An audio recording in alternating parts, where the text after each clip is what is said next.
This person knows the job, knows the production, and they're ready for the next step.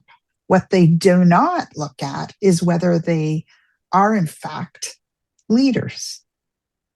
Mm. You can be very good on a topic and very good at your job, but it doesn't make you a leader.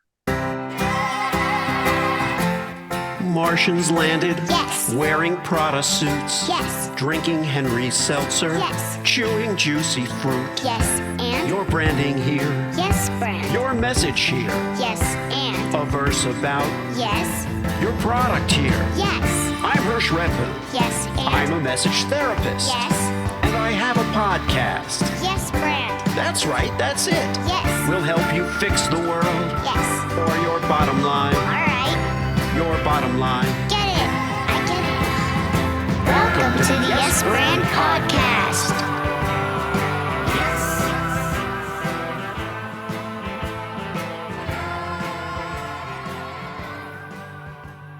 In the hot seat today on Yes Brand is Sharon McLaughlin, who spent more than 3 decades leading people, navigating change, and building trust inside large organizations. And today she's an executive coach, leadership advisor, founder of Change Clarity, and president of the Ontario chapter of the Association of Change Management Professionals. All very impressive stuff. But what drew me to Sharon wasn't her resume. It was a realization she had after leaving a successful executive career. For years, she believed leadership came from rank, title, and position. And she realized that that was not really true. She watched talented people get promoted and struggle. And eventually she faced the same question herself. If the title disappears, what authority remains?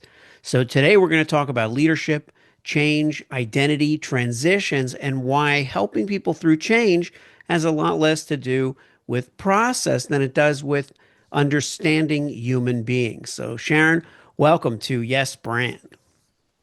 Hi, thanks for having me. Looking forward to this conversation. Me too. Let's talk about the promotion myth. For years you believe leadership came from rank and title. Where did that belief come from? I think it was as I started in my career, and I had a lot of very successful people ahead of me. I'll use that word, ahead of me, that I looked up to. They were mentors. Didn't know they were mentors. And that was the progression that I thought you kind of did your time and you became a supervisor and went through the ranks. And I seen very good leaders ahead of me. Yeah. It's interesting. And of course, when you talk about doing your time, that doesn't sound, super fun, but it sounds like it would be, slow and steady, kind of wins the race, that type of thing. What do you think the organizations themselves get wrong about promoting people? Well, I've seen in many organizations, people get promoted because they have done their time. They're experts in their field. Are very senior individuals. And it's almost easiest. This person knows the job, knows the production, and they're ready for the next step. What they do not look at is whether they are, in fact, leaders. Mm. You can be very good on a topic and very good at your job, but it doesn't make you a leader. Yeah. Yeah. And that's that's a very salient point. You had said that when we spoke a little while ago, you had said change management is about leading humans through change. So Hmm. change management is about leadership in and of itself. Um, why do organizations focus so much on the process of change while people experience the emotional reality of it? People or organizations focus on the process of change management, Hmm. going the act of change. So going from A to B, we have a new policy, we have a new product, we're launching a new division. So the focus is on the end and what they want to accomplish. And leaders being so close to it, being, have the idea, they know what they want. But where I lean is in change leadership, is getting those humans from point A to point B, because no one goes through it at the same pace. No one experiences change or, in fact, likes change the same as another person. There's a lot of people that do not like change. And when I say don't like change, is they don't experience, they're not change seekers. They're a little bit more Yeah. reluctant to it. Yeah, I mean, and that's just a personality, a sensibility thing.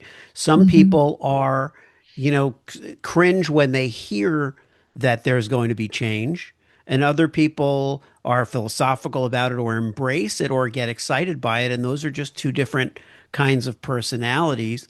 And I think based on what you're saying, there's a difference between, managing people through change and leading them through it. Absolutely. Yeah. Um, Absolutely. yeah. Now you spent 30 years inside a system where, you were known inside that system. And now you're building this independent practice.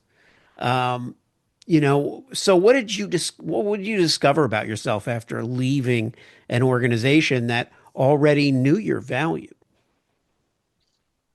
Well, I think my journey in discovering that value wasn't when I was leaving or after I was leaving. It was leading up to while I was leaving, I should say.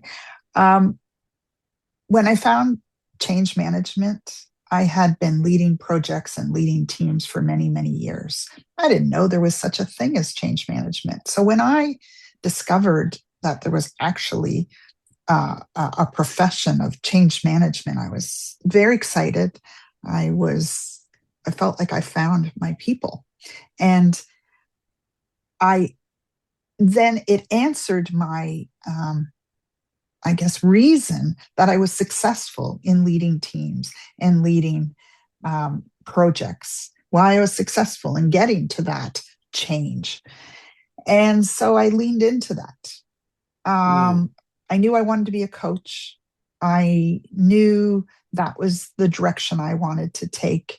And I really leaned into that as I led teams, led projects, and it was how I managed teams yeah. um, Was from there that. a moment?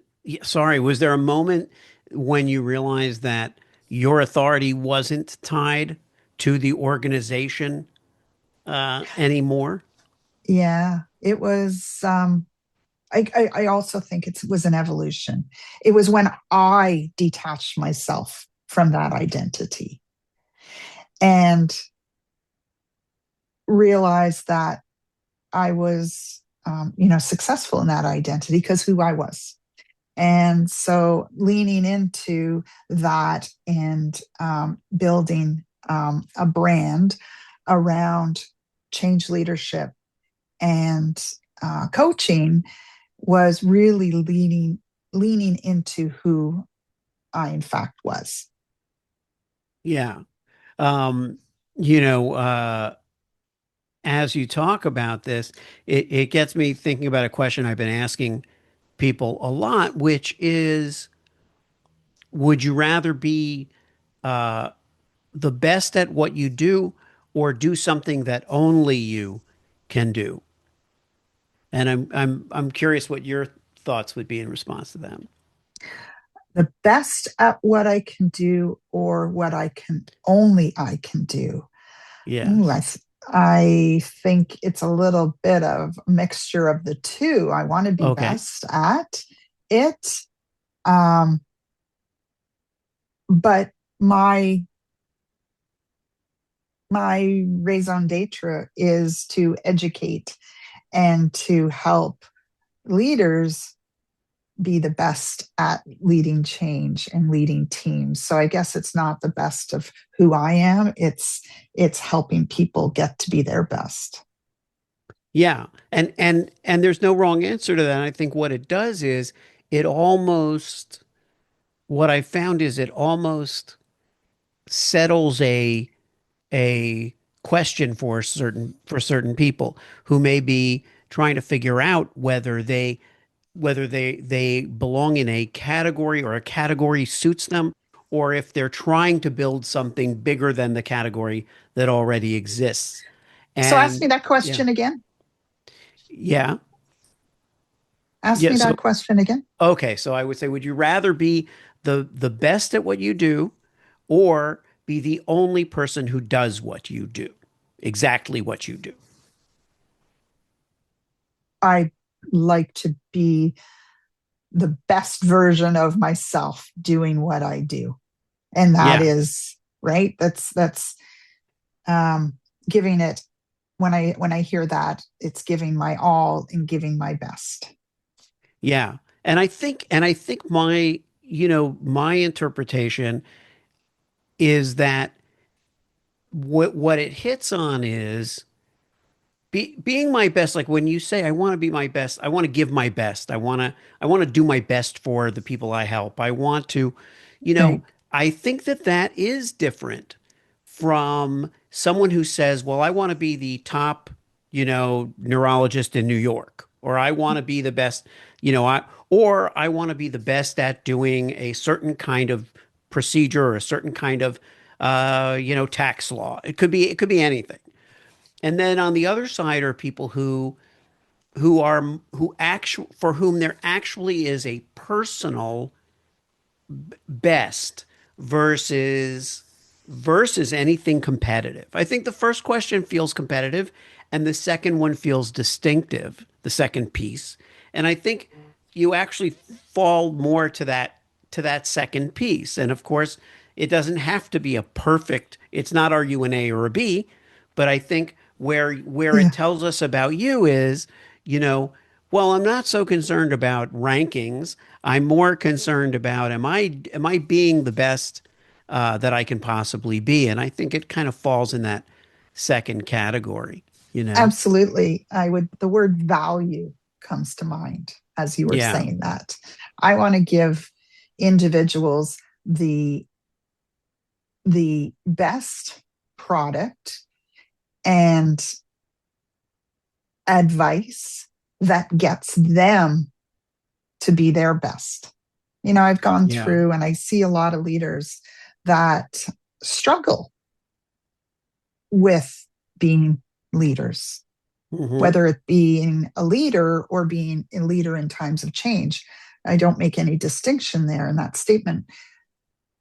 And mm, when I feel my best, that I'm giving my best value, is when I'm able to hold up a mirror and they can see where they're being successful, where they need to shift. And ultimately, at the end of the day, that makes a better experience for employees. Yeah. And speaking of change, leadership in a time of constant change is kind of a universal, you know, issue right now. You made a great observation when we spoke. People experience more than twice as much change now as they did, 10 years ago. And that Absolutely. that begs the question, what skills are leaders being asked to develop now that weren't required a decade ago? I think the big one is empathy. leading from a place of empathy, that individuals are experiencing an incredible amount of change. You know, the other word that comes to mind is emotional intelligence, of being aware of their impact as the team or the collective goes through change. So being very clear, people need clarity when they're going through in certain times, and creating that space of safety. You and I may experience change very differently. You may be, let's go, let's jump in with 2 feet. I may be very hesitant. And if there's not that safe environment to express how I experience change, it could create a lot of anxiety for me. So it's that safety within teams to talk about the change, to be open, to be very clear on where we're going, what it means, be able to ask questions. Leaders in times of change, as I said earlier, they already see the end game. They know where they want to get to and get the group to, that they tend to under communicate when they should be communicating more, because they already know where, they forget that they've already gone through the emotions. So communication is key. And also to the point of people are experiencing a tremendous amount of change. It's about spacing out that change, giving people time to adapt before compounding another change on them. Because what that does, it causes change saturation, change fatigues, and that ultimately impacts the employee. And you can see a lot of negative effects on that. That's a really, there were 2 good points there. And I want to, kind of circle around. I want to focus in on both of them, but the one about change upon change is a really, really important one, because I'm hearing that from psychologists. I'm hearing that that as a society, we barely have time to absorb a change, a shift, before another major shift happens, and that creates a trauma that we don't really recover from something. So it's one thing to say we're constantly moving, we're evolving, technologies change. Well, there are all kinds of things like that, but we have to, if we're not being given the time, we have to then maybe, this was, one of the thoughts is that maybe we need to reclaim that time and slow things down a little bit. And what you're saying aligns with that, because a leader has the authority to do that. And that brings me back to the other point you made, which I find really fascinating, which is that some leaders use too few words because they understand it. It's clear to them. They already see the end line. They also probably perceive verbosity as like a weakness. If they have to explain things too much, if they have to talk too much, they're not leading strongly and clearly and firmly, because there's more words leave more room for misinterpretation in some cases. Is that something that they experience? Yes, and I think it's the innovators. If you think of it from an innovator perspective, a leader being an innovator, and they would adapt to change very quickly. They're not the ones to ask a lot of questions and mull it over. Right. So they tend to forget that there are other people that are a little bit more thoughtful going through these. And they tend to leave those people behind. So yes, um, they're moving quickly. They're um, not speaking as much. They're not taking the time. And yes, it can, for an individual, they can resist the questions when they should be spending more time answering the questions. Leadership is a very difficult job in times of change because you need to put more time and effort into the individuals. Yeah. And also that, leadership does involve management to the extent that you're you're not just directing actions, you're handling the reactions to those directions. You are moving people through a process. But um, but what, in your view, separates someone who will be an excellent manager from someone who will be an excellent leader? So when I think of an excellent manager, I think someone that is focused on the production, the the task at hand, getting the task or project manager is timelines, strategy, focus, end game. And then when I think of leadership, it's the act of taking the individuals that are inside that production through the change and through the act of getting to that outcome. And that's really where um, the difference between project management, change management, it really is A to B or A through to B. Mm-hmm. Yeah, very well said. Well said. And finally, just kind of pulling out a little bit and looking at going back to that, idea we started with, where, you move beyond the title. Where is your authority after that? You know, One of the things I deal with in the people that I work with, the clients that I help, are often also in a transitional phase.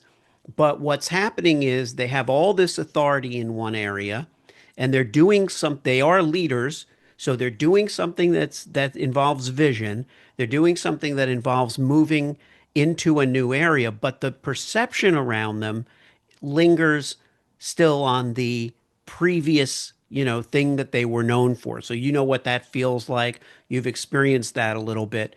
Do you have some advice for people who are going through this kind of evolution, and they need to shift the perception, but they don't want to lose the credibility that they've earned?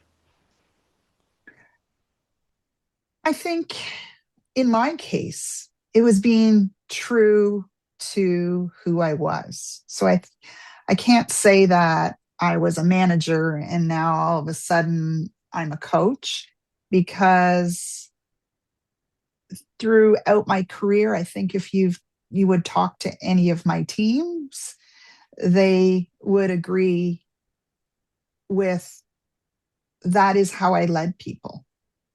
I brought them along with me versus managing.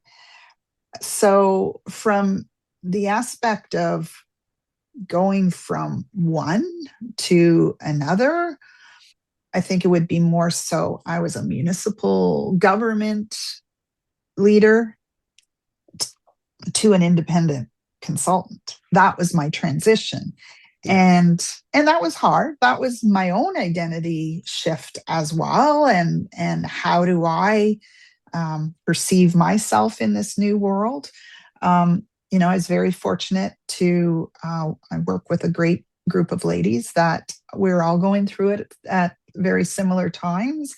And I, from a client perspective, I was an advisor in an organization for a long time. So that shift was a little bit easier for me because I put a hat back on of, I'm an advisor versus the director of the group. But it's really about people and relationships, and that's how I think I made that switch, was building those relationships with individuals and leaning into that part of who I am, to be successful. Yeah, I love that. And I want to, of course, take a moment to first of all thank you for coming on the show and having this discussion, and also letting the audience know where they can find you. And of course, we'll have that in the show notes as well. But let our audience know for those who are listening. The best place to find me is on LinkedIn. Sharon McLaughlin in Ottawa, Ontario, Canada. And also my website, sharonmclaughlin.ca. Thank you so much again, Sharon, for being on Yes Brand today. Thank you very much for having me. It was a great conversation. All right. If you liked the show, Yes, and it worked for you, yes, then subscribe and leave a yes, friend. 5-star review. Yes, friend. Tell all your friends. Yes, friend. Get your branding here. Yes, friend. Get your branding here. Yes, friend. Did I make it clear? Yes, friend. Get your branding on Yes. before they're gone. Yeah.